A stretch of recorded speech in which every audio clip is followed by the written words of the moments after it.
મિત્રો આપના લોકપ્રિય કાર્યક્રમ મહામંથનમાં આપનું સ્વાગત છે। હું છું સુદાન ગઢવી। લોકડાઉન દરમિયાન ઉદ્યોગપતિઓની સંપત્તિમાં બેફામ વધારો થયો છે, તો બીજી બાજુ ગરીબ બરબાદ થયો છે અને કેટલાક લોકોને નોકરી ગુમાવવાનો પણ વારો આવ્યો છે। માર્ચ 2020 બાદ 100 અબજોપતિઓની સંપત્તિમાં 12 લાખ કરોડથી પણ વધારેની સંપત્તિ વધી છે, જેની સામે એપ્રિલ 2020માં પ્રતિ કલાકે 1.7 લાખ લોકો બેરોજગાર થયા છે। ભારત અબજોપતિઓની સંપત્તિ મામલે વિશ્વમાં 6ઠા નંબરે છે, તો લોકડાઉન દરમિયાન 12.2 કરોડ લોકોએ પોતાની રોજગારી ગુમાવી છે, જેમાંથી 1.7 કરોડ મહિલાઓએ 2020માં પોતાની રોજગારી ગુમાવી છે। લોકડાઉન જેવા નિર્ણયને પગલે 20 થી 50 કરોડ લોકો ગરીબ બન્યા છે, ત્યારે મહામારીમાં ઉદ્યોગપતિઓની સંપત્તિ કેવી રીતે વધી ગઈ, દેશ બંધ રહ્યો છતાં ઉદ્યોગપતિઓની આવક કેવી રીતે ફૂલ થઈ ગઈ, કેવી રીતે કરોડો લોકોએ નોકરી ગુમાવી અને ઉદ્યોગપતિઓની આવકનો સ્ત્રોત કેમ વધ્યો, આ સહિતના સવાલો પર છે આજનું મહામંથન મારી સાથે।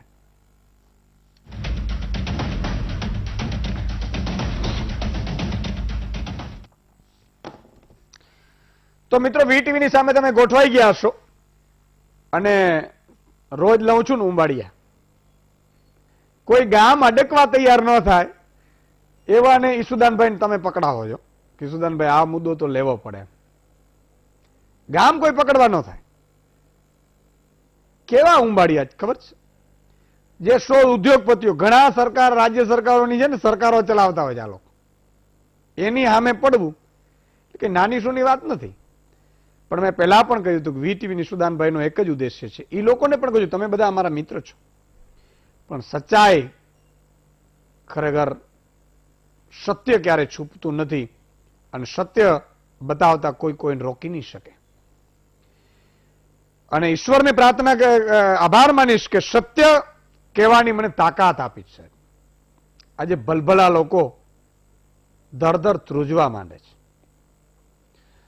તમે તમારા પાડોશીની વિરુદ્ધ નથી બોલી શકતા, એ મને ખબર છે, કોઈ નેતા ઉદ્યોગપતિઓની વિરુદ્ધ નથી બોલી શકતા, કારણ કે અહીંયાથી ફંડ મેળવે છે। ત્યારે સાહેબ, આ લોકોની સામે બોલવું એટલે પણ મજાની વાત એ છે।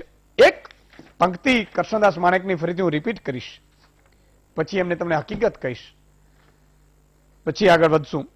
મને એ જ નથી સમજાતું કે આવું શાને થાય છે, ફૂલના ડૂબી જતા ને પથ્થરો તરી જાય છે, તડવડે તરસ્યા તારા જે વાદળી વેરણ બને, તે જ રણમાં ધૂમ મુસળધાર વરસી જાય છે। ઘર હીણા ગુમે હજારો ઠોકરાતા ઠર ઠર, ઘર વિના એમ ઘર વિના ગુમે હજારો ઠોકરાતા ઠેર ઠેર ને ગગન ચૂમી માહેલો જન સુના રહી જાય છે। દીવડીએ દંડ પામે ચોર મુઠ્ઠી જારના અને લાખ ખાંડી લૂંટનારા મહેફિલે મંડાય છે। કામ ઘેનું ને જડે ના એક સૂકું તણખલું, સાહેબ તમે વિચાર કરજો, કામ ઘેનું એટલે આપણી ગાય માતાને એક સૂકું તણખલું ન મળે અને લીલાછમ ખેતરા સૌ આખલા ચરી જાય છે। છે ગરીબોના કુબામાં તેલ ટીપું દોયેલું ને શ્રીમંતોની કબર પર ઘીના દીવા થાય છે। મને એ જ નથી સમજાતું કે શાનું આવું થાય છે। આનો મર્મ વિચારજો, કામગેનું ને જડેના, આનો અર્થ એ છે કે ગરીબોને સાહેબ ખાવા ટક નથી મળતું અને આખલા એટલે આ ઉદ્યોગપતિ નેતાઓ મહેફિલે મંડાય છે, આની વાત છે, આખલાઓ ચરી જાય છે। હું એટલા માટે કહું છું, કોઈને વિરુદ્ધ નથી આ મહામંથન, પણ સચ્ચાઈ એ છે કે તમે હલી જશો સાહેબ, તમને દેશ પ્રેમ છે ને અહીંયા દેખાશે અને તમારામાં તાકાત હોય ને, તો આને આ વાતને સમજવાની કોશિશ કરજો સાહેબ, કારણ કે આ તમારી મારી ભાવિ પેઢીની પીડા કરી રહ્યો છું। કેવી 100 ઉદ્યોગપતિઓની ભારતમાં અંદાજે કેટલી સંપત્તિ વધી? આમાં તમે વિચાર કરો, 12.2 લાખ કરોડ, 12 લાખ કરોડથી વધારે સમજો તમે। ગુજરાતનું બજેટ 2,20,000 કરોડ છે। 6 વર્ષ ગુજરાતનું બજેટ થાય એટલી એમની 100 લોકોની, 100 અબજોપતિઓની સંપત્તિ વધી। ક્યારે વધી? કોરોના કાળમાં વધી। હવે ઘણા લોકો પાછા, એને હું થોડોક મૂર્ખ કહીશ, માફ કરજો, મને કોઈ તમારી લાગણી દુભાવવાનો અધિકાર પણ નથી, પણ કેવું એટલા માટે પડે, ઘણા લોકો મૂર્ખો એમ કહેતા હોય એ તો મહેનત કરે છે રાત દિવસ એટલે વધી છે, કરતા હશે મહેનત, પણ સાહેબ મહેનત તો મારો કામદાર પણ કરે છે, મારો ખેડૂત પણ કરે છે, મારો નાનો વેપારી પણ કરે છે, મારો નાનો ઉદ્યોગપતિ પણ કરે છે, અને મહેનત તો તમે નું કરીએ છીએ. કેમ નથી વધી?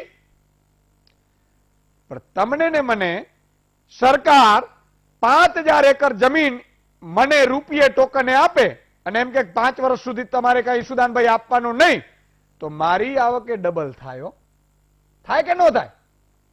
એટલે સરકારી પોલિસીઓ કામ કરતી હોય છે સાહેબ. એક ભાઈએ ગઈકાલે આંકડા રજૂ કર્યા હતા. એ આંકડા ઓથેન્ટિક છે એવું એક કહેતા હતા કોંગ્રેસના ભાઈ.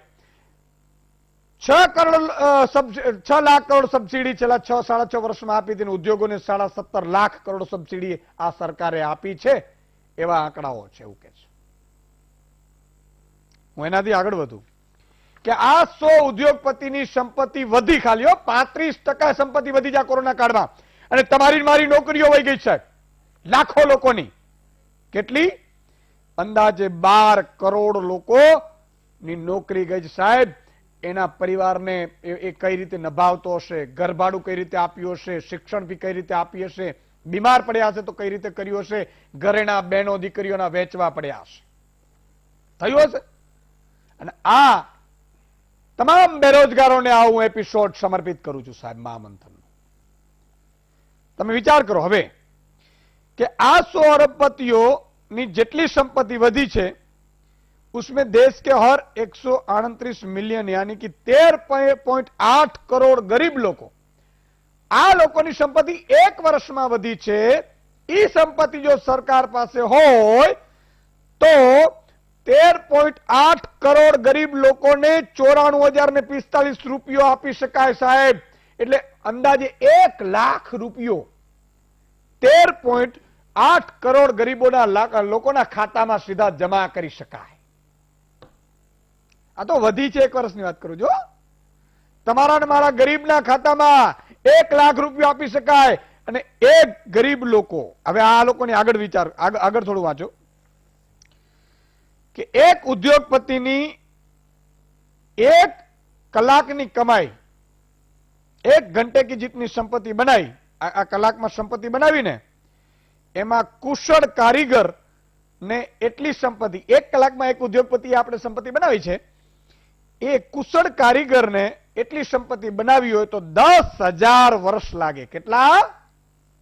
10,000 વર્ષ લાગે સાહેબ. હું જે વાત કરી રહ્યો છું ને, આવકની અસમાનતાની યાદ છે. અને હું ઉદ્યોગપતિઓને વિનંતી કરી સાહેબ, ઈશ્વરે બહુ આપ્યું તમને, હવે સાહેબ દાન કરો. આ મોકો છે.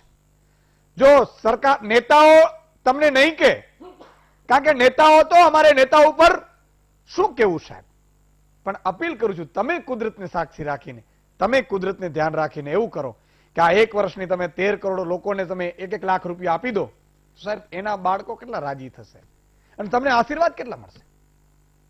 થઈ શકે તો કરો. નેતાઓ તમને નહીં કે, મને ખબર છે, કારણ કે નેતાઓને તમારી મિલીભગત નહીં, આખા દુનિયાને ખબર છે.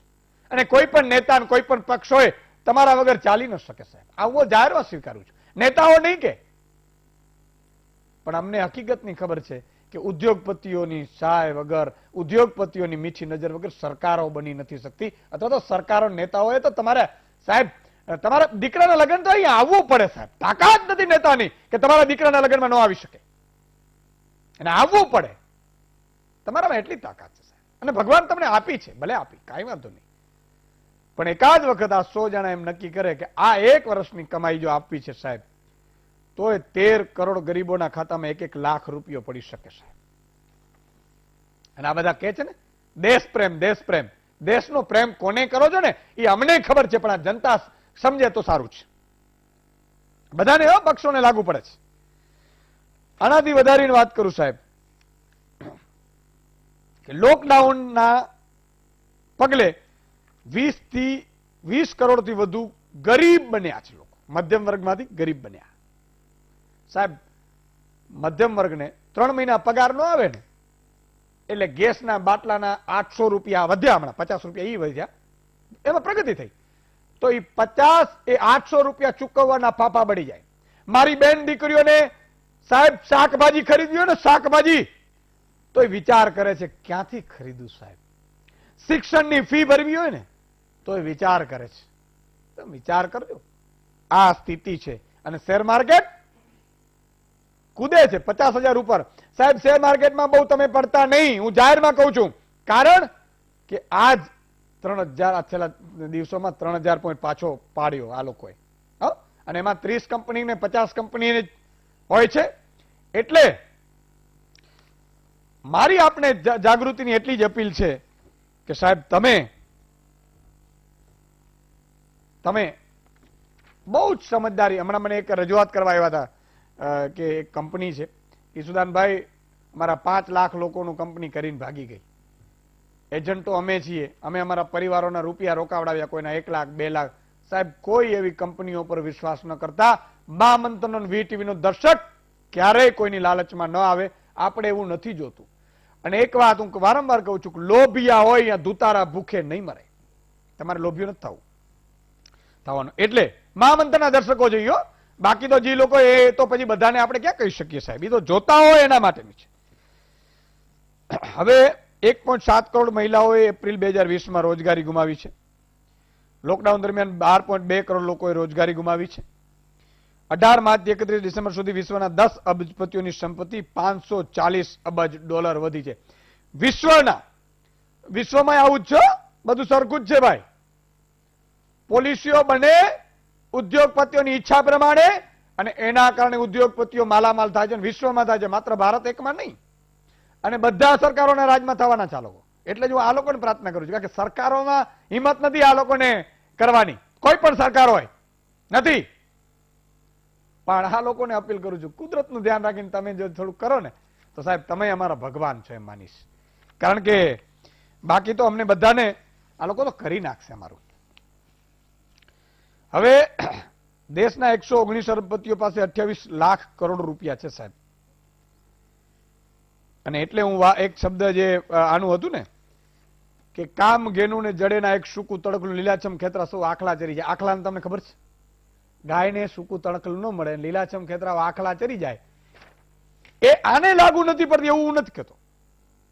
બંધ બેસતી પાઘડી જેને પહેરવી પહેરે, પણ આપણે કોઈને એવું નથી કહેતા. ખરાબ શબ્દ વાપરાય નહીં. આપણે શું કામ વાપરીએ ભાઈ? ખરાબ શું કામ આપણે કોઈને કહીએ? એ લોકો બિચારા મહેનત કરતા હશે. પણ આ હકીકત છે, એની મેં તમને વાત કરી. હવે હું વધારે નહીં કહું, મારે મહામંથન ચાલુ કરું છું. પણ આજ મને દુઃખ સાથે કહેવું પડે છે કે યુપી પોલીસે યોગીની નક્કી કર્યું છે કે આપણે ભાઈ ખેડૂતોને હવે અહીંયાથી ઉભા કરવા છે, એટલે રાત્રે ગમે ત્યારે લાઠીચાર્જ થાય એવા મેસેજો છે. એટલે રાકેશ ટીકેતે રડી પડ્યા અને એવું કીધું છે કે હું મરી જઈશ પણ હટીશ નહીં. જોઈએ એમાં મેં કહ્યું એમ કે પાર્ટીએ લોકોના મત બદલે છે, અને જે દિવસે તમે પાર્ટીના પક્ષના હશો ને ત્યાં સુધી દેશનું સારું નહીં વિચારી શકો. અને જે દિવસે તમે પક્ષના મટીને દેશના થશો ને તે દિવસે આ દુનિયાની કોઈ તાકાત નથી કે ભારતને મહાસત્તા બનતા રોકાવી શકે. પણ એવું તમે નહીં, કારણ કે પાર્ટી વાળા તમને સમોહિત કરી ચૂક્યા છે. તમે પાર્ટીની આભામાંથી નીકળી નહીં શકો, લખી રાખજો. અને જ્યાં સુધી પાર્ટીઓની આભામાંથી નહીં નીકળી શકો ત્યાં સુધી આ દેશનું ભલું તમને દેખાશે નહીં. કારણ કે સાહેબ કહેશે ને તમારે કરવાનું છે, પક્ષનો નેતા કહેશે ને તમારે કરવાનું છે, બોલવાનું નથી. અને મહાભારતે આમ જ થયું હતું. હા, ભીષ્મ પિતા જેવા જયારે દુર્યોધન આમ કરતો ને ફલાણું આમ કરતો ને ત્યારે કોઈ કહેતા નહોતા. બાકી અહીંયા દ્રોણાચાર્યો હતા સાહેબ. અશ્વત્થામાં તમે વિચાર કરો, દ્રોણાચાર્ય ગુરુ દ્રોણાચાર્ય જેવા હોય એ નહોતા, એવું નહોતું. તમારી પણ અસત્યની સામે મૌન છે ને બહુ ભારી હોય છે, અને એ જ નડતો હોય છે, અને એ જ બધાને ડુબાડતો હોય છે. મારા જેવાને તમે લઈ જશો જે બહુ પાર્ટીઓ કરી ને તો. એટલે કહું છું, દેશપ્રેમી બનો, નાગરિક બનો, સાચા નાગરિક બનો, સત્ય કહેવાની હિંમત રાખો. અને સત્ય કહેવાની હિંમતથી રેડો પડતી હોય તો પડવા દો સાહેબ. એમાં રેડોથી શું પીવાનું? પોલીસ ઉપાડી જતી તો ઉપાડી જાય, એમાં શું છે સાહેબ? આપણે કર્મ કર્યું હશે, ઉપાડી જાય, ભોગવી લેવાનું. પણ સત્ય ક્યારેય ચૂકવાનું નહીં. સત્ય કહેવાની હિંમત રાખશો ને તો જ કુદરત રાજી થશે સાહેબ. તમારે તમારા નેતાઓને અધિકારીઓને રાજી કરવાની જરૂર નથી, તમારે કુદરતને રાજી કરવાની જરૂર છે. તમારે ઈષ્ટ દેવતાને, માતાજીને, મા ભવાનીને, ઈશ્વરને રાજી કરવાની જરૂર છે. અને ઈશ્વરને રાજી કરશો ને ત્યારે તમારે આત્માને સત્યથી, આત્માથી વિચારવું પડશે, મનથી નહીં. મનથી વિચારો એટલે ઘણા બધા કરી નાખે. તમામ મુદ્દાઓ પર ચર્ચા કરવા માટે આપણી સાથે 5 મહાનુભાવો જોડાયા છે. ડોક્ટર અનિલ પટેલ ભાજપના નેતા છે, ડોક્ટર હિમાંશુ પટેલ કોંગ્રેસના નેતા છે, ધીમતભાઈ પુરોહિત વરિષ્ઠ પત્રકાર, અજીત શાહ સેક્રેટરી FIA, અને નિર્મલભાઈ નથવાણી અર્થશાસ્ત્રી, આર્થિક વિશ્લેષક. શરૂઆત નિર્મલભાઈ આપણાથી કરીશ કે મને એ જ નથી સમજાતું કે સાને આવું થાય છે, ફૂલડા ડૂબી જતા અને પથ્થરો તરી જાય છે.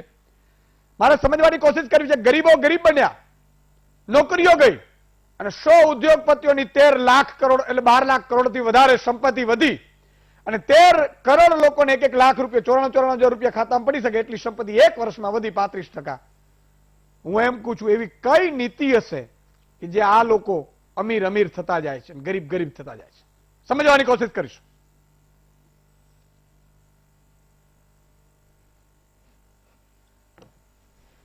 સુદાનજી, સૌથી પહેલા તો વધારજો. જે વૈશ્વિક સંગઠન છે ઓક્સફેમ, ઓક્સફર્ડ સ્થિત આવેલું છે અને 1942 થી કાર્યરત છે, એ સંસ્થાને આપણે અભિનંદન આપવા પડે કે એ વિશ્વના ગરીબોની આટલી ચિંતા કરી રહી છે અને વિશ્વ સમુદાય સમક્ષ ગરીબોને લગતી આવી બાબતો રજૂ કરી રહી છે, જેથી વિશ્વની સરકારો જાગૃત થાય અને ગરીબી નિવારણ કાર્યક્રમોમાં પોતાનું કોઈ યોગદાન આપે. તો એ સંસ્થાને આપણે અભિનંદન આપીએ છીએ. સમયે સમયે આ સંસ્થા ગરીબી નિર્મૂલન લક્ષી કાર્યક્રમો હાથ ધરતી રહે છે.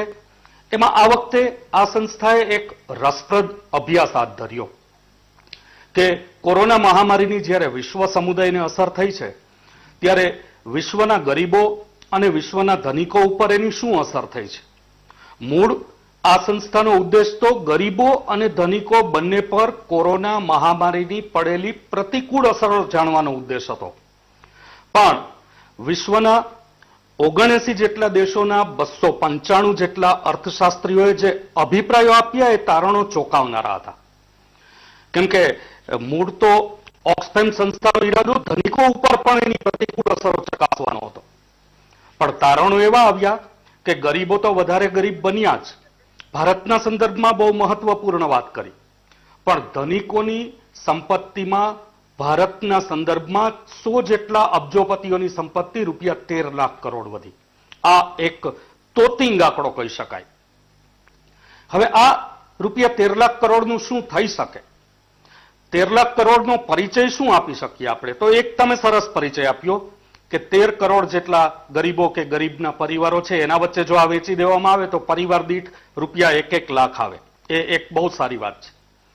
હવે હમણાં જ અંદાજપત્ર રજૂ થઈ રહ્યું છે, તો અંદાજપત્રના સંદર્ભમાં વાત કરીએ તો ભારતનું સંરક્ષણ બજેટ લગભગ ₹3.25 લાખ કરોડનું હોય છે.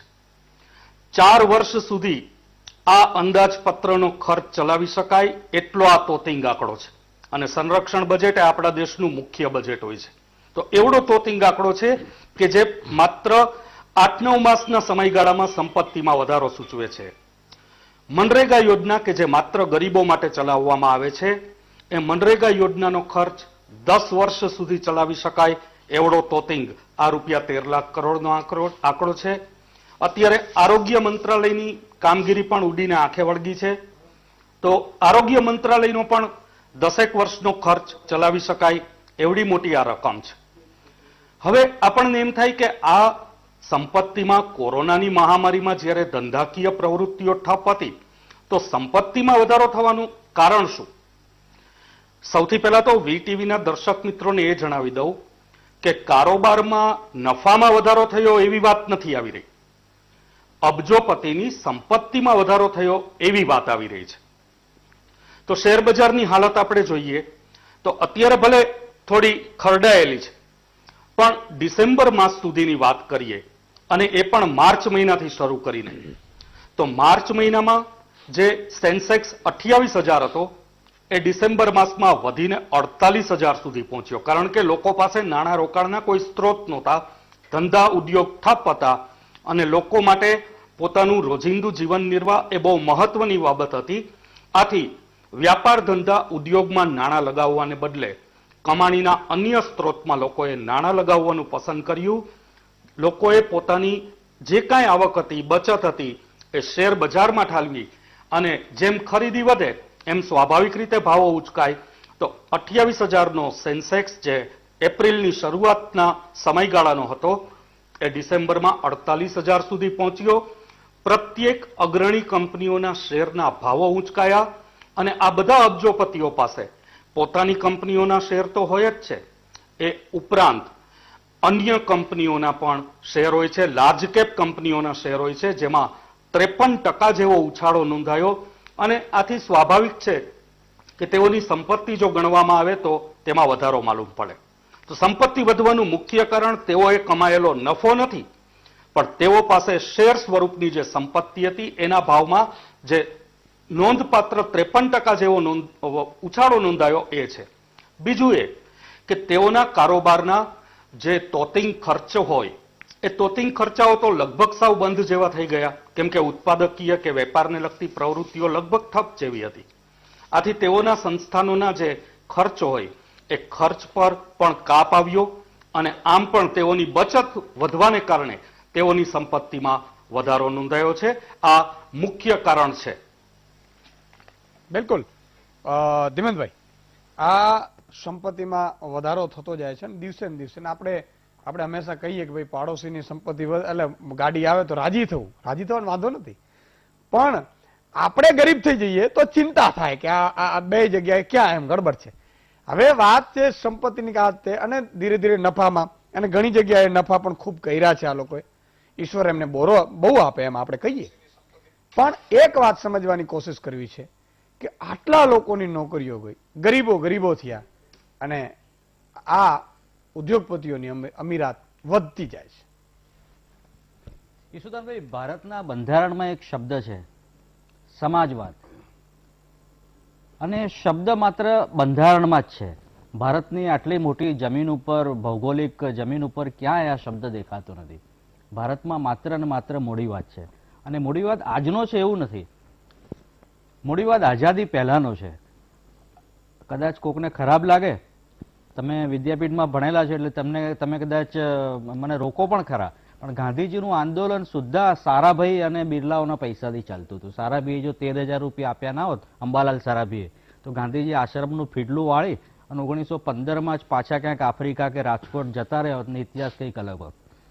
આખું આંદોલન બિરલા અને એમના જેવા શેઠિયાઓના પૈસાથી ચાલ્યું. જોકે એક વાત સારી કે એ લોકો આ પૈસાની સામે કોઈ વળતર નતા લેતા આઝાદી પહેલા. આઝાદી પછીનો જે મૂડીવાદ આવ્યો એમાં એવું થયું કે આ જે મેં નામો આપ્યા એવા બધા ઉદ્યોગપતિઓએ પૈસા આપ્યા અને સ્વાભાવિકપણે હક હોય એ રીતે એનું વળતર લેવાનું એમણે શરૂ કર્યું. એ પ્રકારે મૂડીવાદ આઝાદી પછી પણ આખો ચાલુ રહ્યો. 2014 પછી એમાં એક ફરક આવ્યો છે. 2014 પછી આપણે બધા જાણીએ છીએ અનિલભાઈ કે દેશમાં મોદીવાદ આવ્યો, અને મોદીવાદ આવ્યા પછી આપણે આજે અનુભવીએ છીએ 6 વર્ષ પછી કે મોદીવાદ ખરેખર તો મોદીવાદ નથી, મોદીવાદ જ મૂડીવાદ છે. અને એ મૂડીવાદ જે 1947 થી આ દેશમાં શરૂ થયો હતો, એક ક્રોની કેપિટલિઝમ કહી શકીએ એ કક્ષાએ પહોંચ્યો. તમે જે આંકડા આપ્યા, છાતીના પાટિયા બેસી જાય એટલા મોટા આંકડા છે કે આટલી નોકરીઓ ગઈ, રોજગારીનું શું થયું, આટલા લોકોનું શું થયું. પણ મારી દ્રષ્ટિએ તમે જે આંકડા આપ્યા એ જેમ પેલી સમુદ્રમાં હિમશિલાની ટોચ હોય એવા ચણીબોર જેવા આંકડા છે. કારણ કે તમે જે લાખોના આંકડા આપો છો ઈસુદાનભાઈ વીટીવીના દર્શકોને, એ ઓર્ગેનાઇઝ સેક્ટરના આંકડા છે. જે મોટા મોટા જે નથવાણીજી કહે છે એ પ્રકારના જે ઇન્સ્ટિટ્યૂટ જેનો અભ્યાસ કરે છે. અનઓર્ગેનાઇઝ સેક્ટરની વાત કરો, બહુ સાદું ઉદાહરણ, દેશી ઉદાહરણ આપું કે મારો દીકરો જે સ્કૂલમાં ભણે છે એ સ્કૂલમાં જે વેન વાળા, રિક્ષા વાળાઓ છે, 9 મહિના થયા, એ લોકો પાસે કોઈ રોજગાર નથી. એમને કોઈ સ્કૂલમાંથી પૈસા નથી મળતા. શિક્ષકોને જે પગાર મળે, આશા રાખું શિક્ષકોને પગાર મળતો હશે, કેટલાકને અડધો મળે છે, કેટલાકને નોકરીઓ ગઈ તમે કેવું એ પ્રમાણે. પણ એ વેન વાળાઓનું શું, એ લોકોના ઘર કેમ ના ચાલતા હશે, કોઈ કલ્પના કરી? દિવાળીનો તહેવાર ગયો, એમાં જે ફટાકડા વાળા આખા વર્ષની કમાણી એક સિઝનમાં કરતા હતા, એ ફટાકડા વાળાનું શું થયું, કોઈ કલ્પના કરી? ઉત્તરાયણનો તહેવાર હમણાં ગયો, પતંગ વાળા, પતંગ બજારમાં લાખો લોકો ગુજરાતમાં છે જે એ આખા વર્ષની કમાણી માત્ર એક સિઝનમાં, પતંગ ઉત્તરાયણના સિઝનમાં કરતા હોય છે. એ પરિવારોનું શું? હું અહીંયા આવતા ઘણી વખત હોલીવુડ પાસેથી પસાર થઉં છું. નવરંગપુરા યુનિવર્સિટી પાસે જે એક એરિયા છે ત્યાં જે મારવાડી ભાઈઓ રહે છે, માત્ર ને માત્ર વર્ષમાં ગણેશ ઉત્સવ વખતે મૂર્તિઓ બનાવીને એમના ફેમિલી ચલાવે છે. કોઈ કલ્પના કરી કે આ વખતે ગણેશોત્સવ ના થયો તો હજારો લોકો જે ત્યાં ઝૂંપડામાં રહે છે એ લોકોનું શું થયું હશે? તમે જ્યારે લોકડાઉન કરી દો છો ત્યારે અમદાવાદના હજારો રિક્ષાવાળાઓનું શું થતું હશે, એમના ઘર કેમ ના ચાલતા હશે? આ બેકારી છે જેની નોંધ કોઈ દિવસ આ મોટી આંતરરાષ્ટ્રીય સંસ્થાઓના આંકડામાં આવવાની નથી. આ આંકડા પણ ગંભીર છે, ઓર્ગેનાઇઝ સેક્ટરના છે. જે લોકોની નોકરીની ગણતરી થાય છે એ લોકોના ઘણાની નોકરીઓ ગઈ છે. પત્રકારત્વમાં પણ તમે જુઓ કે ચેનલોમાં છાપામાં ભલભલા મોટા નામ જે આપણે બહુ મોટા ગણતા હતા એ લોકોએ પત્રકારોને છૂટા કર્યા છે. 50% સુધીના પગાર કપાયા છે, જેના નામ હું અહીંયા ના આપી શકું. એટલા મોટા મોટા કોર્પોરેટ સેક્ટરના મોટા નામો. એટલે આ ઓર્ગેનાઇઝ સેક્ટરની વાત છે, પણ એના કરતા બહુ જ મોટું અનઓર્ગેનાઇઝ સેક્ટર છે જેનો કોઈ હિસાબ નથી. એમના 9 મહિના કેમના ગયા હશે કલ્પના નથી થઈ શકતી. અને આપણે 2020માંથી નીકળીને 2021માં આવ્યા છે, એ લોકો હજી 2020ના કરણમાંથી નીકળી નથી શક્યા. યશુદાનભાઈ, બહુ સાચી વાત કરી. પણ મિત્રો, હંમેશા હું કર્મના સિદ્ધાંતને એટલા માટે વારે વારે લેતો આવું છું કે મૂલ્યો આપણા જીવનમાંથી મૂલ્યો નીકળી ગયા છે. આપણે હોશિયાર ચોક્કસ બન્યા, સીએ બન્યા, પણ સીએમાં એ શીખવવામાં આવે છે કે આપણે કઈ રીતે આપણા માલિક અથવા તો જે આપણો ક્લાયન્ટ હોય એના રૂપિયા બચાવીએ અને દેશને બૂચ મારીએ. માફ કરજો, દુઃખ સાથે કહેવું પડે છે. વકીલોને આપણે એ શીખવાડીએ છીએ કે કઈ રીતે મર્ડરનો આરોપી હોય તો પણ આપણે એને બચાવવાનો. માફ કરજો, આ એટલા માટે કહી રહ્યો છું કે ભણવામાં આપણે કાયદા કાનૂન શીખીએ છીએ, મૂલ્યો નીકળી ગયા સાહેબ. એક સમય હતો સાહેબ કે સરપંચ ગામનો હોય ને એમ કે ભાઈ પંચનો હું નહીં ખાઈશ, મારા સંતાનો નબળા થાય, મારી પ્રજા નબળી થાય. આવો ડર હતો. ડર શેનો હતો? મૂલ્ય નિષ્ઠા નહોતો સાહેબ. આ મૂલ્ય નિષ્ઠા વહી ગઈ ને એટલે જ ધીમતભાઈએ કીધું પેલા લેતા નહોતા ઉદ્યોગપતિઓ, હવે ઈ 50,000 રૂપિયાનું દાન આપે ને તો 5 લાખની સામે વ્યવસ્થા જમીન ક્યાંથી રૂપિયે મળે ને એ નિહાળતા હશે ને એને ઉદ્યોગપતિઓને મારી વિનંતી છે સાહેબ કે નેતાઓ તો તમને પધરાવી દેશે, નેતાઓ 100% પધરાવી દેશે. સરકાર બચાવવા માટે એ લોકોએ બધું કરી શકશો ને. આ જ કારણે આપણે અંગ્રેજોની ગુલામી ભોગવી હતી સાહેબ. પણ તમે તો વિચાર કરો, તમારે તો હાથમાં સાહેબ, તમે તો ભગવાને ખૂબ આપ્યું છે. તમે થોડુંક હૃદયમાં પરિવર્તન કરો કે હું આપીશ પણ લઈશ નહીં. આવું તો કરો, કુદરત રાજી થશે. આ મૂલ્ય નિષ્ઠાની વાત છે. વિનોબાજીને યાદ કરવા પડે સાહેબ. વિનોબાજી ભાવે સાહેબ ખેડે તેની જમીન ભૂદાનની લાવ્યા અને કેટલાય લોકો બિચારા શુદ્ધ થઈ ગયા, જીવન જીવી શક્યા. આજે શું થાય છે? ગરીબોની જમીન છીનવવામાં આવે છે અને ઉદ્યોગપતિઓને પધરાવવામાં આવે છે. આ શું છે? એને ક્યાં જરૂર છે? એનો દીકરો ક્યાં ભૂખે મરે છે? ના ના, એને આપવું છે, આપણો મિત્ર છે. અને પાછું એમ કે કાયદા અમે કાયદાકીય રીતે આપીએ છીએ. ભાઈ સમજવા જઈએ તો બધું કાયદાકીય રીતે જ હોય, પણ દેશ કાયદાકીય રીતે વેચી ન દેવાનું હોય બધાને. હું એટલા માટે કહી રહ્યો છું, દરેક સરકારને કહું છું, રાજ્ય સરકારોને. એમાં મહારાષ્ટ્ર સરકાર આવી જાય, રાજસ્થાન આવી જાય, ગુજરાત આવી જાય, બધી સરકારો આવી જાય. અહીંયા પર તમે જુઓ, એક જે ખેડૂતો છે એ સામાન્ય રીતે ભાવનગરના ખેડૂતો સરકારી જમીન ઉપર વાવતા હોય, જુવાર વાવે ના અંતે ઈ પાક અહીંયા પેલા માટે જીઆઈડીસી માટે ઉભા પાકમાં કલેક્ટરે નાખ્યું. બીજી બાજુ એમ કે 400 એકર જમીનો આપણે ઉપજ લેવા માટે ઉદ્યોગપતિઓને આપવાની છે, લોકોને આપવાની છે. આ નીતિ ક્યાં છે? જે ખેડૂત છે એને આપો ને. આ મારી પીડા બોલે છો, કોઈનો વિરોધી નથી હું, ના વિરોધી મારે થવું છે, પણ કોઈએ સચ્ચાઈ બોલવી પડશે ને એટલા માટેની છે. અને વિનોબાજીની માતુશ્રી એકવાર દાન આપતા હતા એટલે વિનોબાજીએ કીધું કે મમ્મી આ શું આપવાનું એમ, આ લોકો એ માંગ જ કરશે. પછી નાના હતા, બાળક હતા વિનોબાજી. પછી તો વિનોબાજી પોતે પણ સંત જેવા થઈ ગયા.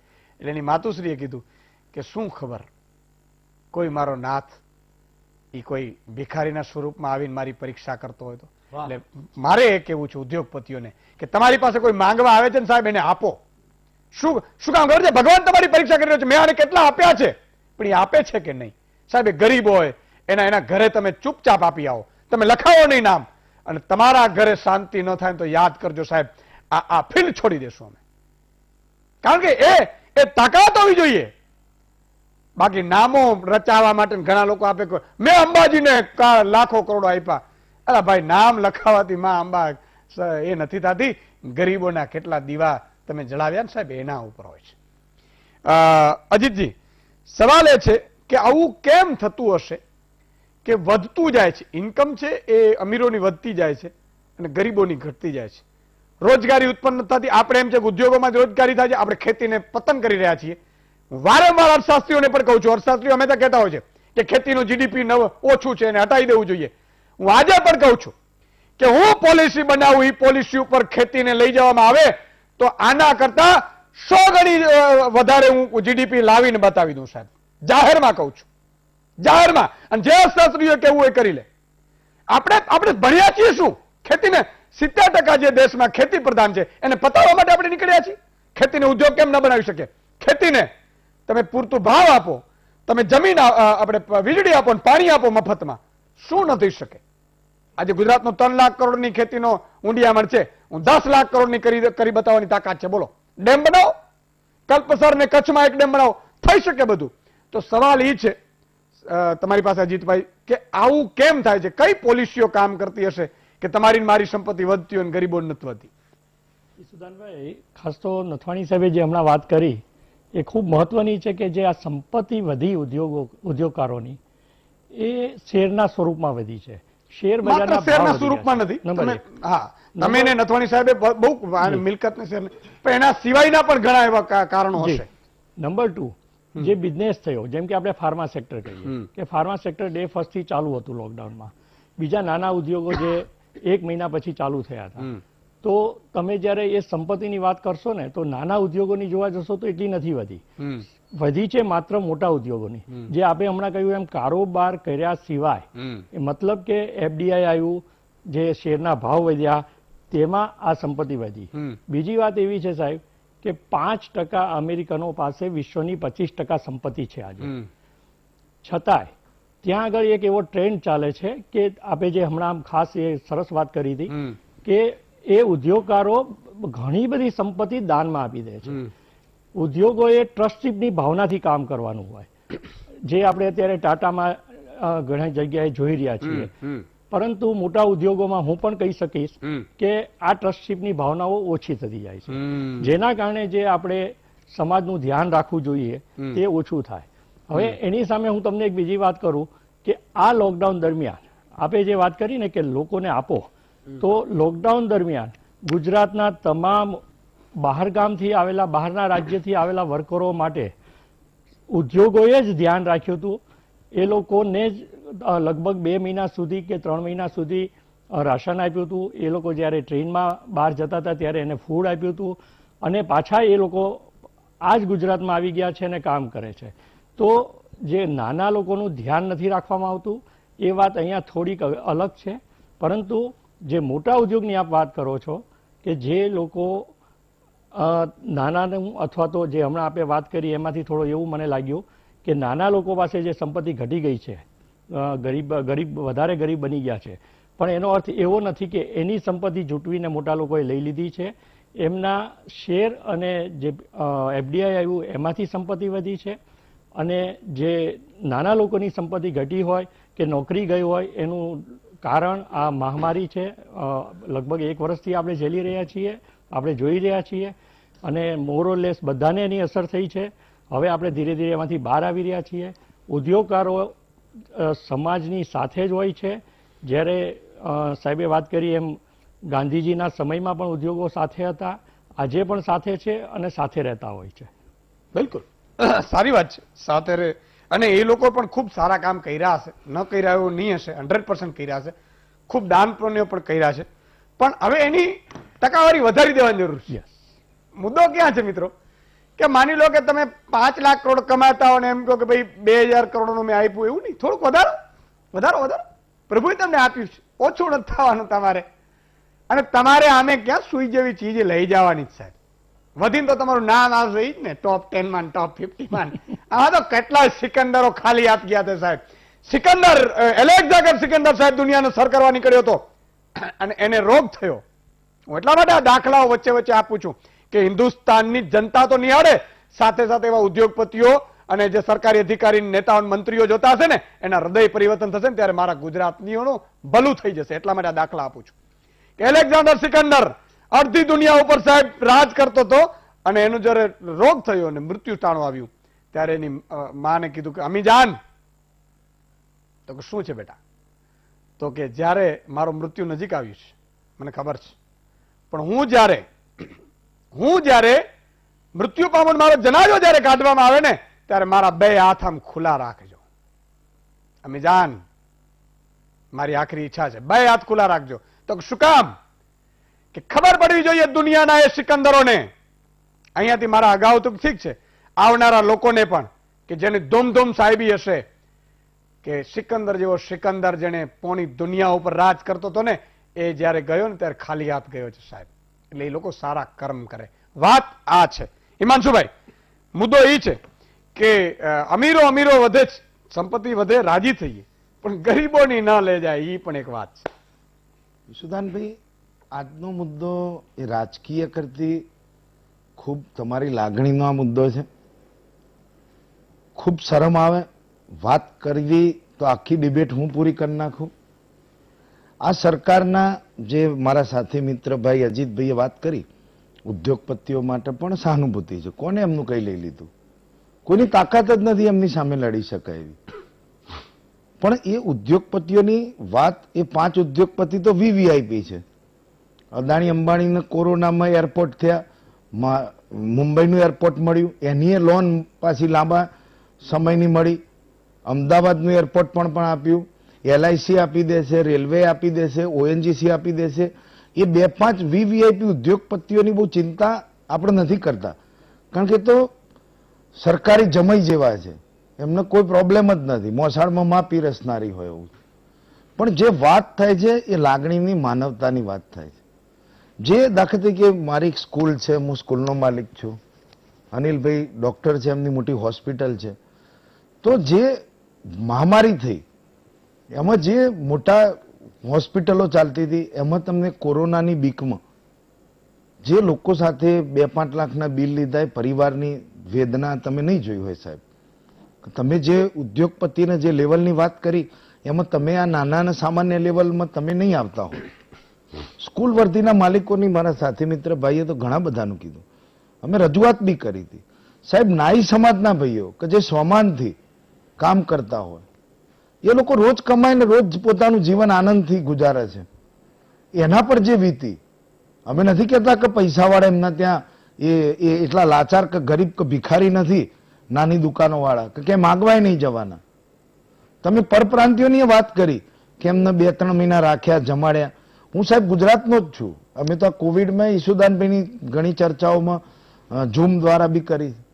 સાહેબ, પાણીની એક સગવડ નથી કરી પરપ્રાંતિયો માટે, અને ટીવી માધ્યમોને તો હું અભિનંદન આપીશ. ચા નાસ્તાની નહીં, પીવાનું પાણી, ઉઘાડા પગે જતા હોય, સાયકલમાં 4 સવારી જતા હોય. આખા દેશમાં એક મોટું ગરીબોનું વરવું પ્રદર્શન આ સરકારે કરાવ્યું હતું, અને કેટલીય સામાજિક સંસ્થાઓ આવી ગઈ હતી સેવા કરવા. એ આ સરકારે, લાગણીશીલ વિજયભાઈ રૂપાણીની સરકારે એ બંધ કરાયા હતા ગુજરાતમાં, કે અમે સરકાર કરશે. અને સરકારે ક્યાં એક જગ્યાએ રસોડું કર્યું હોય, સેવા કરી હોય? તો મને બતાવો. વાત કર્યું ના કર્યું નહીં, તમે કોઈ પણ માનવતા એક કામ બતાવો, એક કામ બતાવો. ચલો, અમે ઉદ્યોગપતિઓ મોટા 5 જમૈયોને મુક્ત કરી દઈએ છીએ, અદાણી અંબાણી વગેરે વત્તા 3, પણ બાકીના નાના મોટા આવા કમનસીબીથી આખી દુનિયા પર આફત હતી, ત્યારે ક્યાંક દરેકે માનવતા બતાવવાની જરૂર હતી. લોકો મજૂરોને તમે કહો પરપ્રાંતિયો તો ગરીબ છે, મજૂરી કરીને રોજ ખાઈને રોજ સુઈ જાય, એમની ચિંતા કરવાની હતી. 200 કરોડ માસ્કના નામે ઉઘરાયા. શું કયા ગરીબને, કોણ બેરોજગારને, કયા નાઈ સમાજને, કયા ગરીબને, કયા રિક્ષાવાળાને, કયા સ્કૂલ વર્ધીના વાહનોની તમે વીમા માફ કર્યા, એમના વ્યાજ માફ કર્યું? કોઈ યોજના નહીં, કોઈ જ નહીં. એક યોજના સરકારે કે કેન્દ્રની સરકારે મધ્યમ વર્ગ અને ગરીબને મદદ થાય એવી કોઈ એક યોજના બતાવી હોય તો મેં નથી સાંભળી. આપ કહેશો તો આનંદ થશે. ઓકે. અને બીજું, ના સાહેબ, આ સરકારે શિક્ષણમાં જીડીપીના નામે 6% જેટલું ખર્ચ કરવાની કીધી, 4% નથી વપરાય. એમના જ સરકાર કહે છે. આરોગ્ય માટે કે 8% જીડીપીના ખર્ચીશું, 4% માંડ નથી ખર્ચાયા. કેન્દ્ર સરકારના કર્મચારીઓને ખોટા ભથ્થાની જાહેરાત કરે છે. અરે, કામ વગરનો એમના પર જે આવક વેરો છે કાઢી નાખો. સરકાર એમ કહે છે કે આ સરકાર કોંગ્રેસ વાળાએ નકામી છે, કાયદા નકામા કર્યા છે, બંધારણનો દરિયામાં ફેંકી દઈશું, આ બધું કરે છે. તો તમે આ કર્મચારીઓનો ટેક્સ લો છો, તમે એની જોગવાઈ એવી રીતની કરો. અને સાહેબ, જે 4 મજૂરો, આ સરકાર જે મજૂરોની કે જે ગરીબ ને મધ્યમ વર્ગની વિરોધી છે એના 4 સુધારા લાયા ઈસુદાનભાઈ, તમારે કોપી જોઈએ તો આપે. ઔદ્યોગિક મજૂરનો કાયદા 4 સુધારા લાયા. એમાં એમની સલામતીમાં તો છેડા છૂટી ગયા છે, એમને ક્યાંય લડી જ ના શકે. ઈસુદાનભાઈની ફેક્ટરીમાં આપણે 4 જણા કામ કરતા હોય તેમને મન ફાવે એ રીતે કરી શકે કે જે પહેલા એ ઔદ્યોગિક કાયદા હેઠળ સંકળાયેલા હતા. એટલે કોઈ પ્રકારની તમે મને બતાવો ને કોની ચિંતા કરે છે? તમે 12 કરોડ લોકો આપણે કહીએ બેરોજગાર થયા, શું કર્યું આ સરકારે? 500 રૂપિયા 1000 રૂપિયાની કોઈ આપવાની કોઈ યોજના કોઈ વાત કરી? અરે હું કહું, મને ખબર છે કે દેવાદાર સરકાર છે, 9,000 કરોડનું દેવું હતું એ આજે 2,00,000 કરોડનું દેવું થઈ ગયું છે. 2 લાખ કરોડનું ના આપે, કારણ કે એમના મહોત્સવ ઉત્સવો તાઇફાઓ રોજ એમની જાહેરાતો પાછળ લખ રૂપિયા વાપરે છે, ક્યાં ખર્ચો કરે? અને બીજું, અને આમાં ઉમેરવા જેવું, આ 5 ઉદ્યોગપતિઓની જે સારા કામો અજીતભાઈ વખાણ્યા ને, એમના એરપોર્ટ થયા, ચલો વાંધો નહીં, એમના જીઆઈડીસી થઈ ગઈ, એમની ઓએનજીસીમાં ભાગ થયા. સાહેબ એ આજે ન્યૂઝ ચેનલો સાંભળજો, આજે જમૈરાજો કીધા 5 મોટા ઉદ્યોગપતિઓ એ ન્યૂઝ ચેનલો ખરીદવા માંડ્યા છે. આજે 30 થી 35% વીટીવી કે એવા જે ઓનરો કે જે પત્રકાર હતા, જેને ખરેખર રિયલ પત્રકારત્વથી અહીં સુધી પહોંચ્યા છે, એવા 30-35% જ બચ્યા છે. 70% ચેનલના માલિકો આજે આ 5 ઉદ્યોગપતિઓ છે. હું નામ સાથે આપું, મને થોડો સમય આપો તો આ ચર્ચામાં. શું બતાવશો, શું કરશો? વાત રહી ખેડૂતોની, કારણ કે ઈસુદાનભાઈ પછી ટર્ન બહુ લેટ આવે છે અને થોડુંક અમે બી તૈયાર કરીએ એટલે 1.5 કલાક છે તો 1-2 વખત તો બોલીએ ને. વાત થાય ખેડૂતની. સાહેબ અમને એરપોર્ટ, જીઆઈ, ઓએનજીસી બધામાં પ્રાઇવેટીકરણ. હવે રહી ગયો છે ખેડૂત. ખેડૂત મહેનત કરે છે, જગતનો તાત કહેવાય, જય જવાન જય કિસાનની કાલે 26મી જાન્યુઆરી આપણે દશા જોઈ લીધી. સાહેબ 60% જેટલો ભારતનો નાગરિક એ ખેતી પર આધારિત છે. હવે એનું એક નાનું ઉદાહરણ આપું કે વર્તમાન સંજોગોની અંદર અમારા ગાંધીનગરના દહેગામ તાલુકાની અંદર 80 રૂપિયા મણ બટાકો ખેડૂત વેચે, મણ બટાકો 80 રૂપિયા. એ જ બટાકો દહેગામથી વીટીવીના સ્ટુડિયો આગળ આવીને ઉભી રહે લારીમાં, એટલે 80 રૂપિયા કિલો થઈ જાય. 19 ગણો નફો. સાહેબ તમે જુઓ કે ખેડૂત તડકામાં તપીને 80 રૂપિયા મણ વેચે છે અને એનો એ 15 દિવસે એ બટાકો લારીમાં આવે છે એટલે 80 રૂપિયા કિલો થઈ જાય. સાહેબ મીઠું મફતમાં લારીઓ મળતું હતું, મને ખબર છે, કોઈ કિંમત નથી, કારણ કે એ દરિયામાંથી મફત મળે છે. આજે 20 રૂપિયે સસ્તમ ચાલુ કંપનીનું મીઠું 20 રૂપિયે, ટાટા બાટાનું લેવા જાઓ તો 40-50 રૂપિયા થઈ જાય. અને આજે તમે કહું તો 20 રૂપિયા મીઠું છે, 15 રૂપિયા કિલો ઘઉં મળે દુકાનમાં. આ સરકાર જે આ પ્રાઇવેટ 16 ગુજરાત સરકારે 16 પ્રાઇવેટ એપીએમસી પ્રાઇવેટ માલિકો ને એપીએમસી ની મંજૂરી આપી દીધી છે ગુજરાતમાં. હવે આ 60%ની આવક ઉપર એમનું ધ્યાન છે. બિલકુલ. 1 મિનિટ, અડધી મિનિટ જ. હવે આ 16 માર્કેટ યાર્ડો કોની ખુશીમાં થયા? આમાં ક્યાં મધ્યમ વર્ગ આવ્યો? આમાં ક્યાં ગુજરાતી પણ આવ્યું? આમાં કોની મદદરૂપ થઈ? આમાં ક્યાં કોરોના મહામારી આવી? આ 20 રૂપિયા મીઠું પડી કે બંધ થયું એટલે 20 રૂપિયા કિલો થઈ ગયું. આ ઘઉં આજે છૂટક આપણે દુકાનમાં લેવા જઈએ 15 રૂપિયા મળે છે. આ સરકાર આવનારા 5 વર્ષની અંદર આ ઘઉં જે 15 રૂપિયા કિલો મળે છે એ 150 રૂપિયા આપણે લોકોને લેવાની ફરજ પાડશે. અને આ ખેડૂતોનું આખું વેપારીકરણ પંજાબ, હરિયાણાના અને મહારાષ્ટ્રના ખેડૂતો, થોડી કોંગ્રેસની સરકાર છે, થોડીક આઝાદી છે એટલે લડી શકે. ગુજરાતનો એક ખેડૂત દિલ્હી આંદોલનમાં જવા જાય તો એની રાતે રાત એને ઉઠાઈ લેવામાં આવે. અને આ જે કાયદા દ્વારા આ 60% ખેડૂતોની પણ આ દશા લાવવાના છે, બરબાદ કરવાનો કાયદો આવી રહ્યો છે. અને આજે આપણે ફરી પાછા ક્યાંક ચર્ચામાં માનવતાના લાગણીઓની વાત કરીએ એ ખૂબ શરમજનક. ઓકે મિત્રો, હું એક વચ્ચે અપીલ કરું છું કે એપીએમસી ખાનગી આવવા માંડી છે, એટલે 27 થી 31 એપીએમસી ગુજરાતમાં મંજૂર થઈ ગઈ છે. એટલે મારી અપીલ છે કે સરકાર અત્યારે જે સરકારી એપીએમસીમાં જે નોકરી મેળવવા માંગતા હોય, મને ખબર છે 15-20 લાખ રૂપિયા લઈને ઘણી જગ્યાએ નોકરીઓ અપાય છે, ઘણી જગ્યાએ એમને અપાતી મને બહુ ખબર નથી, આ લેવાય છે એ મને ખબર નથી બહુ, પણ સાંભળ્યું છે. તો મારી અપીલ છે કે હવે લઈને આપતા નહીં, નોકરીઓ જાશે તમારી અને 20 લાખ રૂપિયા જાશે. એટલે મહેરબાની કરી. અને ડેરીઓમાં પણ હું કહું છું, ડેરીઓમાં પણ આવી રીતે નોકરીઓ મળતી હોય તો લેતા નહીં. આગામી સમયમાં કંઈક શું થશે કંઈ ખબર નહીં, એટલે તમારા રૂપિયા ન જાય એટલા માટેની આ વાત છે. કારણ કે વીટીવી નો દર્શક છે તો એ હું એનો મને મારી ઉપર વિશ્વાસ મૂકે છે તો મારે કેવું પડે. એટલે વિરામ બાદ આવીએ છીએ. અનિલભાઈની બેટિંગ આવશે હવે. વિરામ બાદ દર્શક મિત્રો ફરીથી આપનું સ્વાગત છે. અનિલભાઈ, અમીરોની વધતી જાય છે, ગરીબો અને રોજગારી ઘટતી જાય છે, આ એક રિપોર્ટ પણ આવ્યો છે ને એ વાતમાં દમ પણ છે. નહીં, આ આપણો જે સબ્જેક્ટ છે આજનો, એના સંદર્ભમાં તો નિર્મલભાઈ, અજીતભાઈ અને મારા મિત્ર ધીમનભાઈએ પણ વાત કરી અને આપે રાકેશ ટિકિટ રડી પડ્યા એની વાત કરી. એટલે બે વાત થઈ અહીંયા.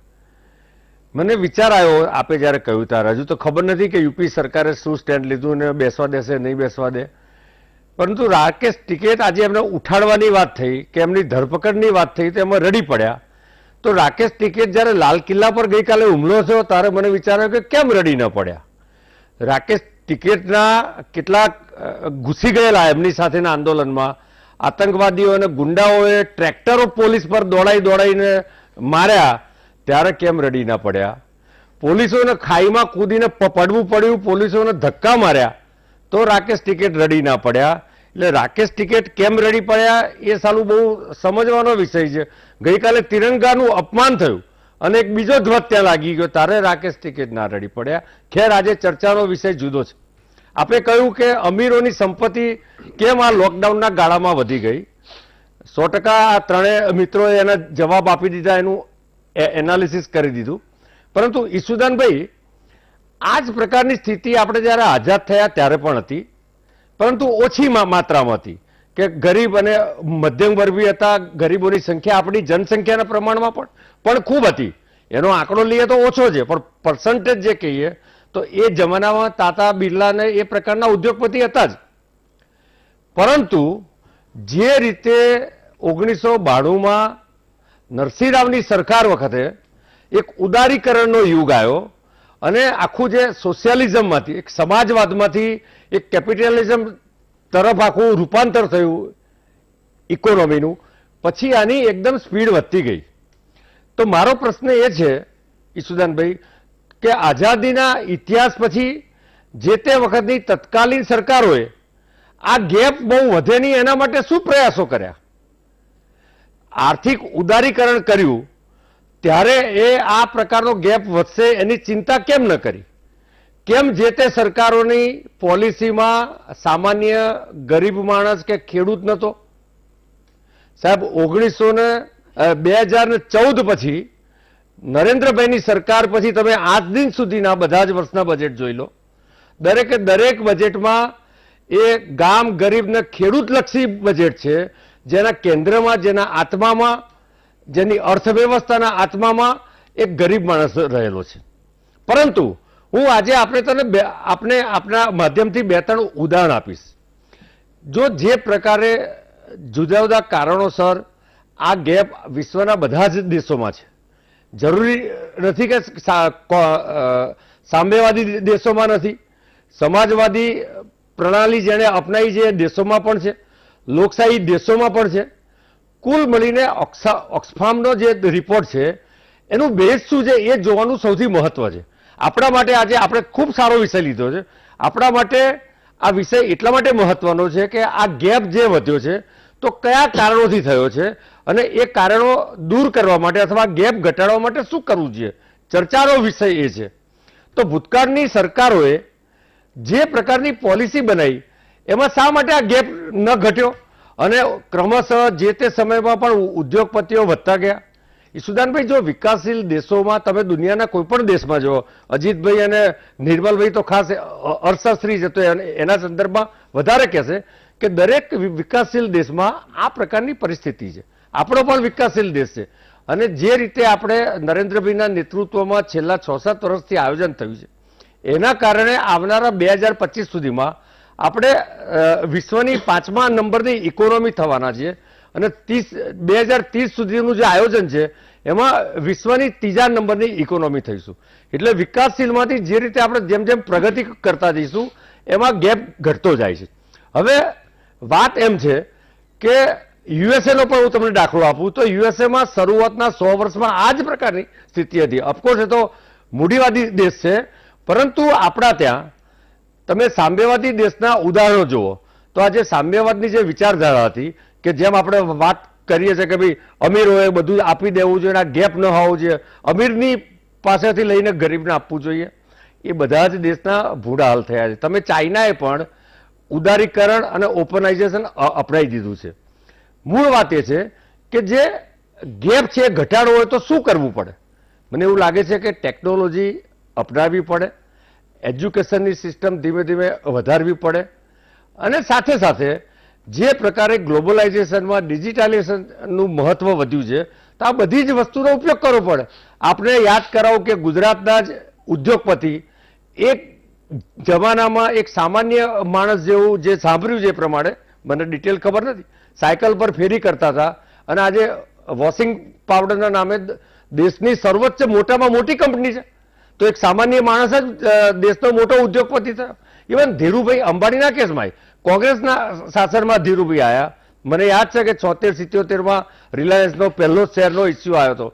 તો એ ધીરુભાઈ અંબાણીએ સંઘર્ષ કરતા કરતા, નવીનાઇઝેશન કરતા કરતા, ટેકનોલોજી અપનાવતા, સ્પર્ધામાં ટકતા પોતે આજે મોટા ઉદ્યોગપતિ થયા. એની સામે એવા કેટલાય ઉદ્યોગપતિ છે કે જેણે ટેકનોલોજી ન અપનાવી, જેણે નવી સિસ્ટમ, નવી પદ્ધતિ માટે દિશાઓ ન ખુલ્લી રાખી, તો આપણે જોઈએ છે કે રોડ પર આવી ગયા છે. પરંતુ આના માટે જે જરૂરી છે કે લોકડાઉન પછીની જે સ્થિતિ છે, તો આજે ચર્ચા થઈ કે 12 કરોડ લોકોને નોકરી ગઈ. એનો અર્થ કે 12 કરોડ લોકોને નોકરી હતી ને ભાઈ. અનેક ટીવી માધ્યમોની ડિબેટમાં લોકો ચર્ચા, એવી એવું કહેતું હતું રોજગારી નથી. ગુજરાતમાંથી 60-70 લાખ લોકો અહીંથી શિફ્ટ થયા. એનો અર્થ કે 60-70 લાખ લોકો ક્યાંક ને ક્યાંક નોકરી કરતા. ઈશુદાનભાઈ બે જ મિનિટ, છેલ્લી વાત, એક જ મિનિટ ધીમનભાઈ, હવે જે છેલ્લી વાત, કારણ કે ઘણા બધા વિષય લેવા, મારા મિત્ર હિમાંશુભાઈ તમે એક પણ વિષય લીધો નથી. પરંતુ લોકડાઉન પછી જે રીતે સરકારે ગરીબો માટેના વિશેષ પેકેજ ડિક્લેર કર્યા, 9 મહિના સુધી 84 કરોડ લોકોને રાશન ફ્રી ઓફ ચાર્જ આપ્યું. યુએસએની વસ્તી કરતા ડબલ વસ્તી. ગરીબ માણસે, મધ્યમ વર્ગના માણસોને એના ખાતામાં સીધા પૈસા આપ્યા, ડીબીટી દ્વારા આપ્યા, કોઈ પણ પ્રકારનું કરપ્શન ન થાય. આરોગ્યની બધી જ ટ્રીટમેન્ટ સરકારી અને મ્યુનિસિપાલિટીના માધ્યમો દ્વારા ફ્રી થઈ. સાહેબ, કોરોનામાં તમારો સીટી સ્કેનનો રિપોર્ટ ફ્રી થાય, તમારા બ્લડ ટેસ્ટ ફ્રી થાય, તમને હોસ્પિટલોમાં સારવાર ફ્રી થાય. તમારે એ વ્યવસ્થાનો તમારે ઉપયોગ કરવો પડે. બિલકુલ. અને એ પણ એક છે કે 138 કરોડની અત્યારે વસ્તી ટેન્ટેટિવલી છે, એટલે આવે નવું એટલે ખબર પડે, પણ એમાં 84 કરોડ ગરીબો છે. એ વાત આપણે ના ભૂલવી જોઈએ. એટલે આપણો દેશ, ભલે તમે ધર્મ, જ્ઞાતિ, જાતિ બધામાં હો, પણ પેટનું આવે ને એવું કંઈક કરજો પાછા બધા ભેગા થઈને. વિરામ બાદ આવીએ. વિરામ બાદ દર્શક મિત્રો ફરીથી આપનું સ્વાગત છે. અને હવે સંક્ષિપ્તનો ટર્ન છે. બધા મહાનુભાવોને મારી વિનંતી કે સવા 1.5 મિનિટ જેવું રહેશે. જી નિર્મલભાઈ, આનો શું કરી શકાય? આ ઉપાય ઉપર જઈએ હવે આપણે બધા. ઈસુદાનજી, આજના આ એપિસોડમાં આપણે શક્તિશાળી લોકોની વાત કરી રહ્યા છીએ. વચ્ચે એનો ઉલ્લેખ આવ્યો. એના અનુસંધાનમાં લોકભોગ્ય રીતે હું કેટલીક પંક્તિઓ મૂકવા માંગુ છું. ચડતા સૂરજ ધીરે ધીરે ढलता है ढल जाएगा, याद रख सिकंदर के हौसले दो आली थे, जब गया था दुनिया से दोनों हाथ खाली थे, तेरे जीतने हैं भाई वक्त का चलन देंगे, छीन कर तेरी दौलत दो ही गज कफन देंगे, कल जो बन के चलते थे अपनी शान और शौकत पर, शम्मा तक नहीं जलती आज उनकी तुरबत पर. तुरबत એટલે કબર. તો ઈસુદાનજી, સંપત્તિવાન લોકોએ શું કરવું જોઈએ એ આ મારી વાતમાં આવી જાય છે. કલાક દીઠ 1,70,000 જેટલા બેરોજગારો એપ્રિલ 2020માં નોંધાતા હતા. ધડાધડ બેરોજગારી થઈ રહી હતી અને ખાવાના પણ સાસા પડતા હતા. કેટલીક સ્વયંસેવી સંસ્થાઓને કારણે અબજો લોકો વિશ્વમાં અને ઘણા ખરા લોકો ભારતમાં પણ ટકી શક્યા છે. આવા લોકોને વધુ એક વખત રોજગારી આપવાની જરૂર છે. તેઓના મૂળ સ્થાને પુનઃ સ્થાપિત કરવાની જરૂર છે. ઘણા નવયુવાનો 2 વર્ષના ગાળાથી જે રોજગારી શોધે છે અને એની તમન્ના હતી કે હવેના સમયગાળામાં ક્યાંક નોકરીએ જોડાયા અને ત્યાં છટણીનો સમયગાળો આવ્યો. આવા નવયુવાનોને પણ પુનઃ રોજગારી પર સ્થાપવાની જરૂર છે. આ માટેના કોઈ પગલાં જે અંદાજપત્ર રજૂ થવા જઈ રહ્યું છે એમાં જાહેર કરવાની જરૂર છે. બિલકુલ. હમણાં જ હું લોર્ડ મેઘનાથ દેસાઈ, જે બ્રિટનનો જાણીતો ચહેરો છે, મૂળ ભારતીય છે, તેઓએ 3 શબ્દોનું સૂત્ર આપ્યું અને 3ય શબ્દો સરખા હતા: સ્પેન્ડ, સ્પેન્ડ, સ્પેન્ડ. અત્યારે નાણાં ખાધની ચિંતા કરવાની ઓછી જરૂર છે, પણ સરકારે ખર્ચ વધારવાની જરૂર બિલકુલ. છે, જેથી કરીને રોજગારી અને માંગનું સર્જન થઈ શકાય ઓકે. અને વધુ એક વખત યથાવત સ્થિતિનો દોર શરૂ કરી શકાય. બિલકુલ. એક રવિભાઈ મોરબીથી જોડાયા છે. એકાદ દર્શક મિત્ર લઈ લઉં. જી રવિભાઈ. આપણે આપણે ભાજપના નેતા રહ્યા ને હા. હિમાશુભાઈ હા. એને કીધું કે 25 વર્ષ પહેલા ખેડૂતી પદવી કેટલી હતી હા. અને ઉદ્યોગપતિની સંપત્તિ કેટલી હતી 25 વર્ષ પહેલા. બરાબર. ના ના, એ વાત પહોંચી ગઈ. રવિભાઈ, તમારો મુદ્દો છે કે ભાઈ પેલા ખેડૂતની સંપત્તિ કેટલી હતી અને ઉદ્યોગપતિની કેટલી હતી, એટલે વધતી ગઈ. ખૂબ ખૂબ આભાર. આ વાત ઈ જ છે. ધીમતભાઈ, સંક્ષિપ્તમાં. વેલ, ઈશ્વરભાઈ, આપણે જે ચર્ચા કરતા હતા, મૂળ વસ્તુ જે અબજોપતિ ઉદ્યોગપતિઓ છે અને સામાન્ય માણસો છે, એની વચ્ચે અર્થશાસ્ત્રના 2 નિષ્ણાતો છે, એટલે એમના વિષયમાં તો મારાથી એન્ક્રોચમેન્ટ કરાશે નહીં, પણ એક બહુ સાદી સમજ મારી એ છે કે મૂડીવાદ હોય, સામ્યવાદ હોય, ગમે તે વાદ હોય, પૈસાદાર અને ગરીબ આ બે વચ્ચે ભેદ તો રહેવાનો. ભારત હોય, તમે રશિયા, ચાઇના લઈ લો, ત્યાં પણ આ ભેદ છે, જે સામ્યવાદનું આખું કાશી કહેવાય છે. પણ મૂળ વસ્તુ શું છે, એક જમાનો હતો વર્ષો સુધી કે આ ભેદ છતાં સામાન્ય માણસ સર્વાઈવ થઈ શકતો હતો. આજે પરિસ્થિતિ એવી ઊભી થઈ છે 2021માં કે આ ખાઈ બહુ મોટી થઈ ગઈ છે. પૈસાદારો, અત્યંત પૈસાદાર, જે 2, 4, 5 ઉદ્યોગપતિઓની વાત કરીએ છીએ, એની તો આમાં હું ગણતરી એટલા માટે નથી કરતો કે આપણી કક્ષાની બહારની વસ્તુ છે, આખી ઓર્બિટ જ અલગ છે. પણ જે ઉપરાંત જે પૈસાદારો એ સમાજમાં, તમે જુઓ દિલ્હી, મુંબઈ, હવે તો અમદાવાદ પણ એ લાઈનમાં આવી ગયું, એમાં પૈસાદારોની વાત, જે નિયો રીચની વાત કરીએ તો આપણે કલ્પી ના શકીએ એટલો અનહદ પૈસો છે એમની સામે. અને સામે પક્ષે મધ્યમ વર્ગ અને સામાન્ય માણસોની આપણે વાત કરીએ તો એ લોકો કલ્પી ના શકીએ એટલા ગરીબ છે. દિવસે દિવસે ગરીબ એટલા માટે થતા જાય છે કે તમે જુઓ, પેટ્રોલ 100 રૂપિયે પહોંચવા આવ્યું, પેટ્રોલ ડીઝલ. પહેલા લોકો ડીઝલની ગાડી એટલા માટે લેતા હતા કે ડીઝલ સસ્તું પડે. હવે પેટ્રોલ ડીઝલ વચ્ચે કોઈ ભેદ નથી રહ્યો. બંનેમાંથી પહેલું કોણ 100એ પહોંચશે એની જ માત્ર સ્પર્ધા છે. અને રાજસ્થાનમાં તો પહોંચી ગયું એક જગ્યાએ, આપણે અમદાવાદમાં ખબર નહીં આજકાલમાં. ત્યાંથી 84 છે. હા, એટલે એ બી પહોંચશે. મને લાગે તમે 89. જેટલી સ્પીડે મહામંથનની લોકપ્રિયતા વધે છે, એનાથી મને લાગે વધારે સ્પીડે પેટ્રોલ ડીઝલના ભાવ વધે છે. એટલે એ આકરું છે જીવવાનું. તમે પેટ્રોલ વગર, ડીઝલ વગર ચલાવી નહીં શકવાનું. એ જ રીતે જે ભાઈએ વાત કરી ઘઉંની, મીઠાની, બધી મીઠા વગર કેમ રીતે ચલાવવું, ઘઉં વગર કેમ રીતે ચલાવવું. હવે આ એટલું બધું મોંઘું થતું જાય છે. આપણે તો કમસે કમ મિડલ ક્લાસ માણસો છીએ. એ સામાન્ય માણસોનું શું, મેં તમને જે કીધું કે સ્કૂલના વાનવાળા વર્ધીવાળા છે કે હોલીવુડ ઝૂંપડપટ્ટીના પેલા જે મારવાડી ભાઈઓ છે, એ લોકો કઈ રીતે જીવશે, કલ્પના બહારની વસ્તુ છે. એટલે જેમની જોડે પૈસા છે, અધો પૈસા છે, અને જે સામાન્ય વર્ગ છે એ હવે જીવશે કેમનું? એમને આ લોકો પૈસાવાળા એમને ઓક્સિજન પણ લેવા દેશે કે નહીં શ્વાસમાં, એ સવાલ છે મારી સામે. બિલકુલ. આ બહુ જ એટલા માટે ગંભીર બાબત છે મિત્રો કે જયારે નોટબંધી આવી ને ત્યારે સામાન્ય માણસને 1000 રૂપિયા નહોતા મળતા, લગ્ન હોય તો 25,000 નહોતા મળતા, અને કેટલીક જગ્યાએ ગાડીઓ ભરાણી હતી, એવા મેં સાંભળ્યા હતા. નવી નોટોની ગાડીઓ ઘર ભર્યા હોય. આ એ સ્થિતિ છે. અને એ મેં એટલા જ કીધું કે મૂલ્ય નિષ્ઠા પોતાની જાતે, મને કોઈ કાનૂન બૂચ મારતા રોકી નહીં શકે. અને એવું નથી કે બૂચ નથી મારી શકતો. બુદ્ધિ એવી છે કે નેતાઓ ટૂંકા પડે, પણ આપણે ધર્મને પાપમાં સમજવું જોઈએ સાહેબ. એટલે બૂચ મારતા ઓટોમેટિકલી બંધ થઈ જશો. તમે વિચાર કરો આનું શું કરવું જોઈએ. તમે સંપત્તિ એટલી વધતી જાય છે, મોંઘી થતી જાય, તો સંપત્તિને આધાર કાર્ડ સાથે એવી લિંકઅપ કરો કે આધાર કાર્ડ સાથે લિંકઅપ નહીં હોય સંપત્તિ સરકારની, એટલે ઓટોમેટિકલી આવી જશે અધિકારીઓ કે નેતાઓ કે જેની પણ.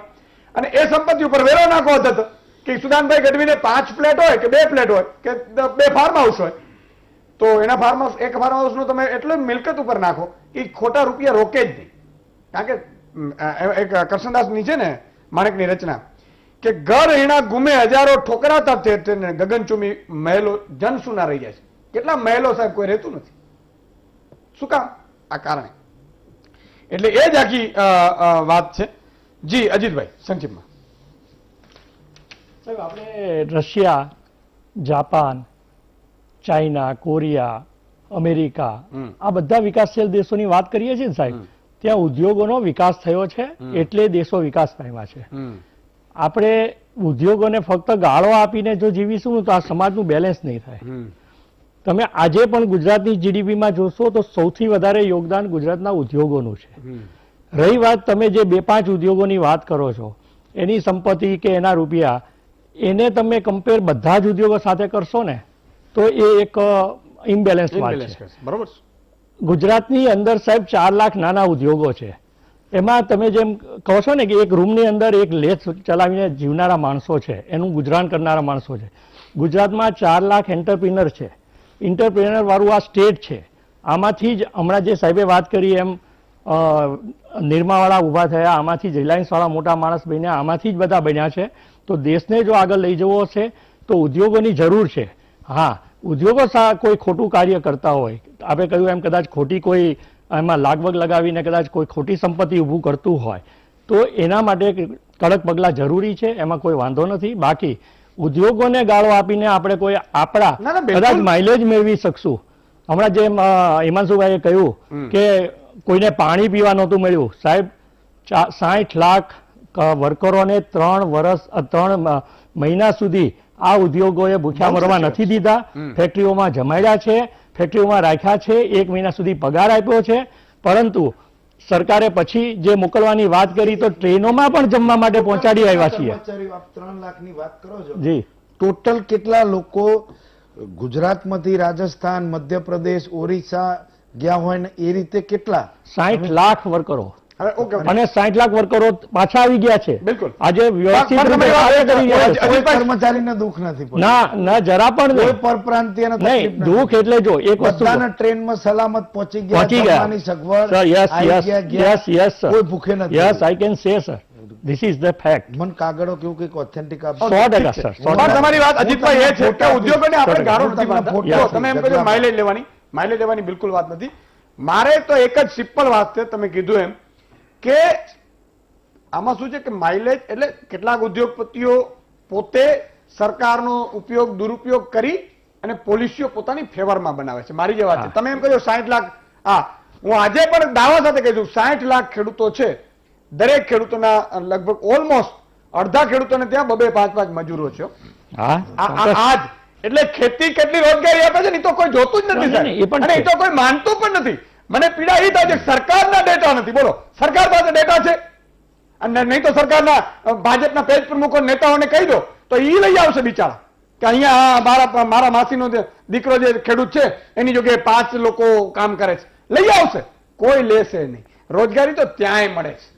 અને ક્યાં ખેતીને હું એમ કહું છું કે ઊંડિયામાં કેટલું મોટું છે, ખેતી છે, માછીમારીનો વ્યવસાય છે. એટલે જ નજર બગડી થાય સરકાર. એટલે હવે આ કૃષિ કાળો કાયદો લાયા. એક નાનકડા વિરામ પડી પેલા દર્શક મિત્રો મયુરભાઈ માળિયાથી. મયુરભાઈ એકદમ સંક્ષિપ્તમાં 10-15 સેકન્ડમાં થાય તો કારણ કે 2 કોલર છે.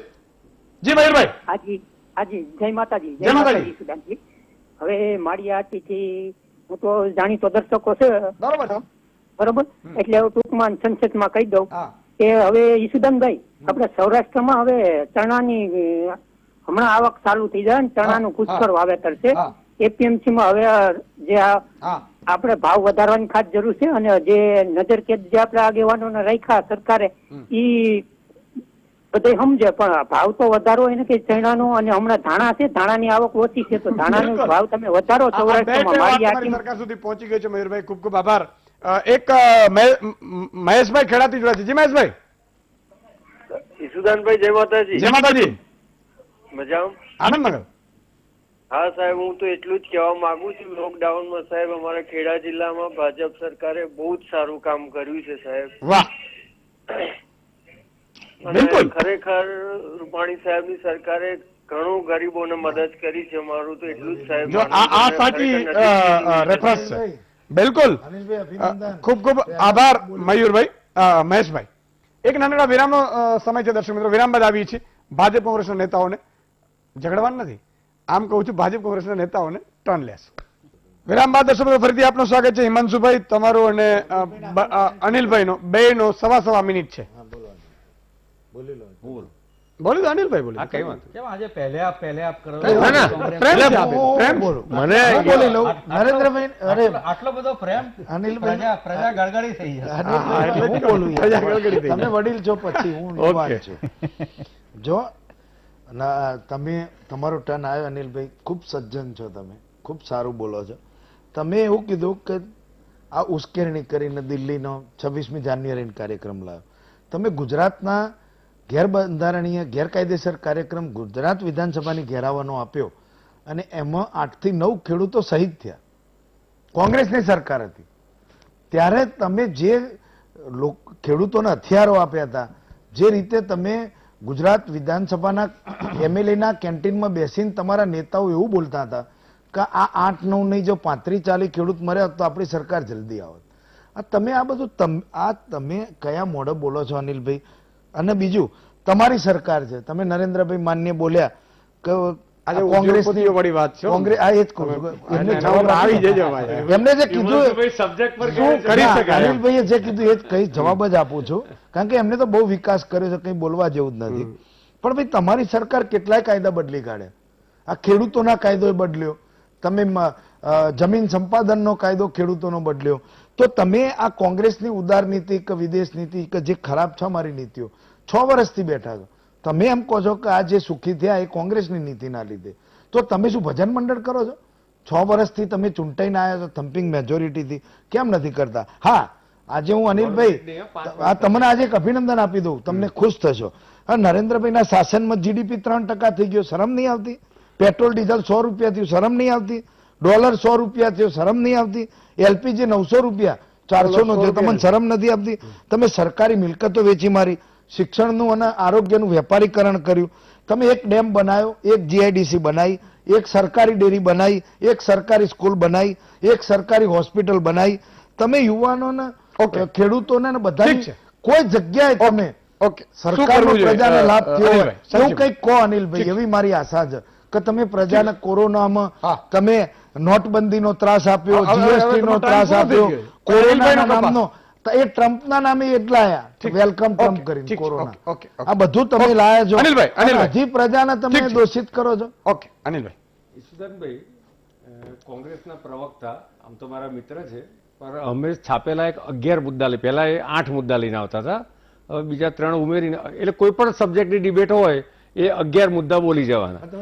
જેમ પેલા એકદમ હોશિયાર વિદ્યાર્થી ના હોય 35% વાળા માર્ક વાળા, કે કોઈ પણ પ્રશ્ન હોય એ જે લખવાનું એ લખીને આવવાનું, સબ્જેક્ટ કોઈ બી હોય, ઇતિહાસનું હોય, પ્રશ્નપત્ર, ભૂગોળનું હોય, કંઈ પણ હોય લખી ઠીક છે. દેવાનું. મૂળ વાત છે જે નિર્મલભાઈએ વાત કરી અને અજીતભાઈએ પણ વાત કરી. મને એવું લાગે છે કે સરકારે ખાસ કરીને જે આપનો વિષય હતો કે લોકડાઉન પછીની જે આ ડિફરન્સ આવ્યો છે, તો સરકારે લોકડાઉન પછી ગરીબ અને મધ્યમ વર્ગના જીવનમાં તકલીફ ન પડે એટલા માટે તમે જુઓ કે એમએસએમઈઝને 3 લાખ કરોડનું પેકેજ આપ્યું અને ઈશુદાનભાઈ આમાં કોઈ પણ પ્રકારના કોલેટરલ વિનાનું આપ્યું પેકેજ.